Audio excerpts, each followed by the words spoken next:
Saudara Direktur Utama Persis Solo, Kaisang Pangarep bertemu dengan pemegang saham Persebaya Surabaya Azrul Ananda. Keduanya mendorong adanya Kongres Luar Biasa PSSI serta RUPS PT Liga Indonesia Baru.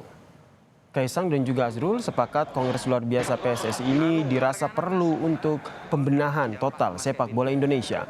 Begitu juga dengan rapat umum pemegang saham untuk mengganti Direktur PT Liga Indonesia Baru yang kini menjadi tersangka dalam kasus Kanjuruhan.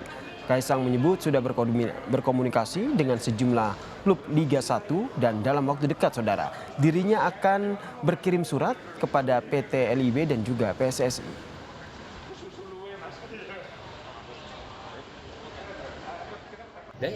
Makanya nanti ngedraft suratnya untuk RUPS, untuk KLB semua. KLB PSSI-nya beda itu. Nanti saya di draft. Kita tuh tidak ada yang masalah dengan Pak Ketum, itu enggak. Yang kita masalahkan adalah ketika ada di tubuh PSSI sendiri ada juga pemilik tim, itu kan sebenarnya sudah konflik of interest kan. Itu aja. Berarti mendorong untuk tidak ada konflik of interest? Iya, salah satunya itu.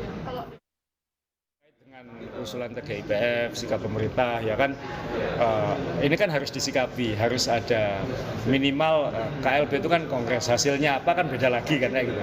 Jadi bahwa terjadi KLB kemudian dengan hasilnya itu kan dua hal yang berbeda. Jadi kita harus bisa berpikir runtut ya. Jadi runtutannya apa ya KLB dan kemudian setelah itu seperti apa. Kemudian kalau yang Liga kan karena ini PT LIB berarti kan RUPS LB, kemudian hasilnya seperti apa. Jadi ini dua hal yang berbeda.